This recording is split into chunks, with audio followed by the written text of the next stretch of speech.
And so I called up the State House to find out, but they don't identify themselves necessarily as that. So, I mean, they run as either a Democrat or Republican, but it's hard to know who they are. Was this a legislator or just a... This is a fellow who came with the Free State Movement and lived in Gratham, Canaan, and has decided to put his hat in the ring to run. He's run on local planning boards, and now he's decided to try for the state office. And in what town? In well, it's the district in Sullivan County, one of the districts. I believe it's District 2, but it takes in Plainfield, Grantham, Springfield. And he's running for the state legislature. Yes, he is. And they're very, like you said, it seems as if they're very stealth, as is the Tea Party.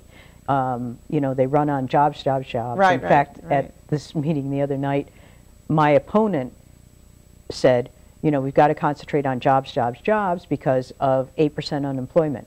And on the way back, I'm talking to another fellow who's an incumbent Democrat, and I said, in which state is he talking about 8% unemployment? And we talked with each other, so I looked it up. It's 5.6% unemployment in the state of New Hampshire.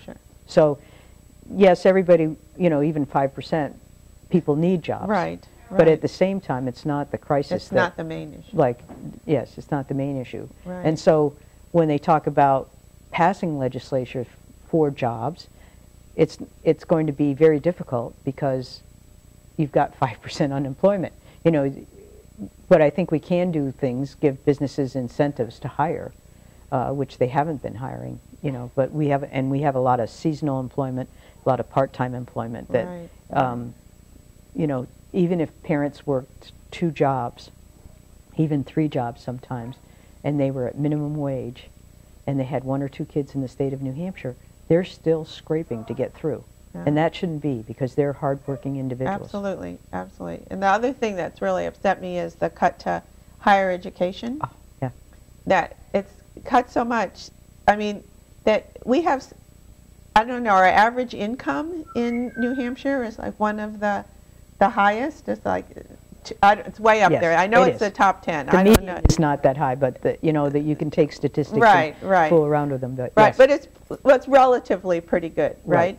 But in terms of what our support of the higher education system, we are number 50. We are less than 50. We're at the bottom. We were at 50, and they cut that in half. Right. So yeah. So that's the thing. So even if we doubled what they took away, we'd still be 50. We'd be below Mississippi. Right. You know, and it's a poor state. Yes. And for us to not be able to support higher education, all this stuff just blows my mind. Right. I mean, it is. It's mind blowing. I can't. And when I was working in schools, and probably you had the same experience, although at high school they're thinking more about college, but you have a lot of kids who have potential. They want to go on to college. They have the skills, the knowledge, the ability to go on to college, to go into careers or professions, or even vocational careers, and their families just can't afford to send them. And with scholarships, between scholarships and in-state tuition, it used to be they were able to do that. Manage. Okay, they were able to go to the state university system. Now, you know, students graduating from UNH have the highest debt, student loan debt, of any state in the United States. Wow. And that just goes to show you that they have to, you know, they have to take out loans, just like Governor Romney said. You know, ask your parents for money and take out loans. Yeah. You know, and if you want to start a business, ask your parents for a loan. Right. And they don't have simple. that. They don't have that option. Right. You know, they just don't have that option. Well, they cut the scholarships. Yes, they did. They cut scholarships also, state scholarships. So it makes it even tougher for anybody. And education is really, in my opinion anyway, the basis of our democracy, justice, and freedom system, number 1. Number 2, it's the way people can move from a low-class low-paying job to a high-class area. That's the way we make ourselves better. That's the way you get the American dream. That's how, you know, President Obama and his wife didn't come from a lot of money. That's how they came up through the system, through scholarships and loan situations. And It's really... Yeah. For me too. I mean, my dad, you know, drove a truck. And, But my mom didn't work. Yep. But we, you know, but in my brother and I did better than my parents. Yeah. But now they say the children now, well, you know, are not doing better. They graduate with all these loans. And they have to come home and live with their parents, live with their parents again. We were talking about that the other night too, about how someone was saying, you know, so what's wrong with the kids today? What's wrong with, you know, society today? And I said, you know, part of it is the whole ability to create some wealth, have a home that's not mortgaged upside down, and when I grew up, when you grew up, you know, Mom didn't work because she didn't have to. My father was a salesperson for Sears and Roebuck, and he made enough to cover us. But I too went to a state teachers college in Pennsylvania. You know, tuition board, room and board was something like $8,000 for the year for in-state students, and there was no way I could have actually gone to, you know, Dartmouth, or even if I could get in to pay that expense. And I got a quality education from a state school. Yeah. You know, well, I did go to private school, but I lived at home. Yeah. And I got a huge scholarship. Sure. Otherwise, I wouldn't have been able to afford to go. You know, and now kids it's really tough. It is. It's really tough. And for one of the wealthiest states in the country to pay so little for education. Right. It's a crime to me. I just think it's criminal. And of course everything's based on property tax here, but one of the ways they determine property tax is what they call the grand list, which is the sum total of all the property valuations. Like there'd be a grand list for Sunapee that would include everybody's property values, and then that's how they determine what your property rate is to pay whatever they have to pay.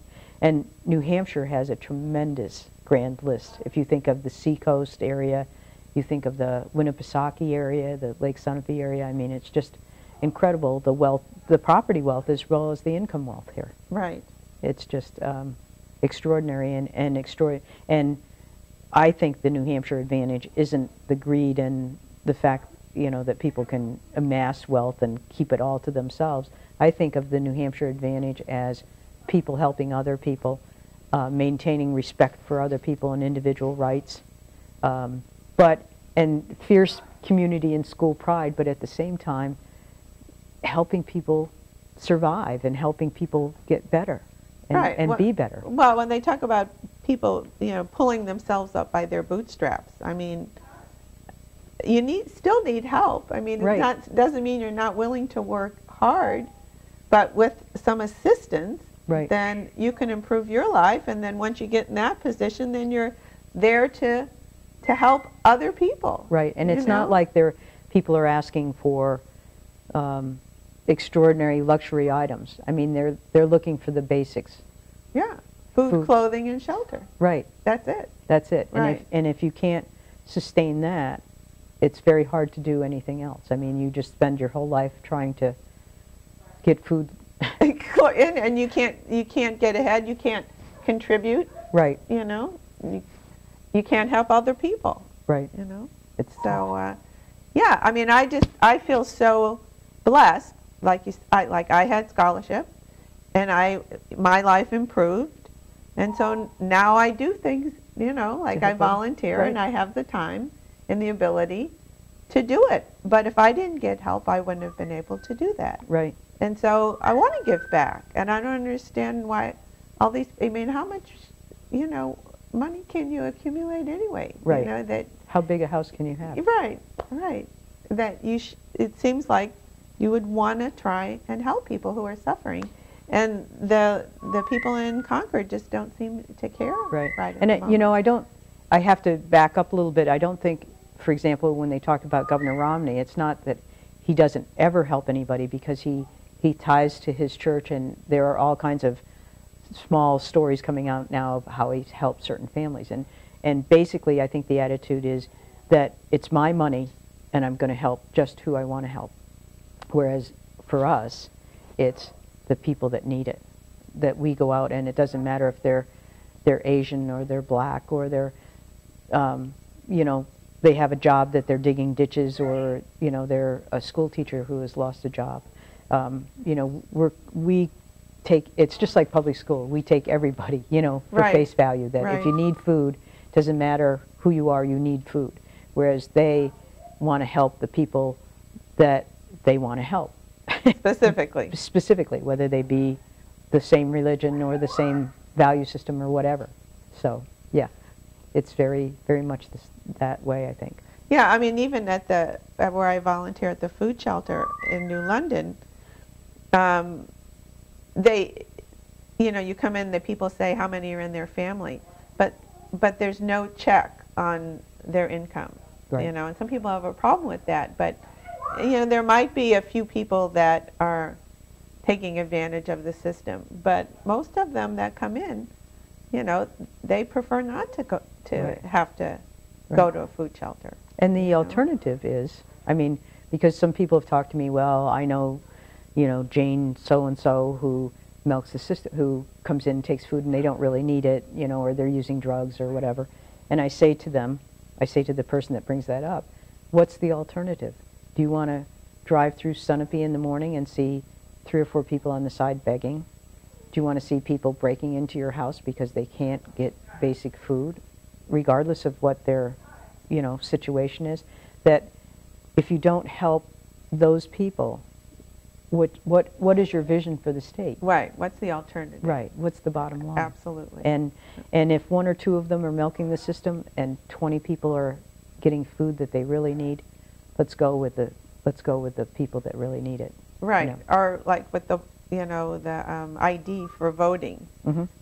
You know, oh my God, there might be 10 people who are voting who shouldn't be. Right. And meanwhile, we're going to eliminate all these people who do want to vote but won't be able to. Right. Because they don't have an ID. Right. You know, so to punish a handful, well, to eliminate a handful who are milking the system, they want to punish, you know, all these other people who really need it. Right. And you can always change a system. Like we were talking with somebody else the other day about these EBT, the electronic transfer money that they give to welfare recipients in New Hampshire. That's like a cash card. It's like a debit card, and it's for cash. So because people need cash, they don't need just food stamps. I mean, they need cash to pay rent, to pay the electric bill, that sort of thing. So that was a way to give them money for that. And there's been some fraud with that, obviously, where, you know, they go and they pay a bill, and then the change from that bill, they go and they buy cigarettes, for example. And people don't particularly like that. There are ways to deal with that. There are ways to set up an identification system and a credit system where there's no cash transferred, but except to the people that, you know, just like you pay your bill through a bank. Like on the computer or right, something. And there's no cash. Right. So I think there's ways that we can tie up some loose ends, but I don't think the fraud is rampant. You know, I just don't. And I don't think it's worth it to eliminate a program because of a few people. Absolutely. So, especially a program like that. Very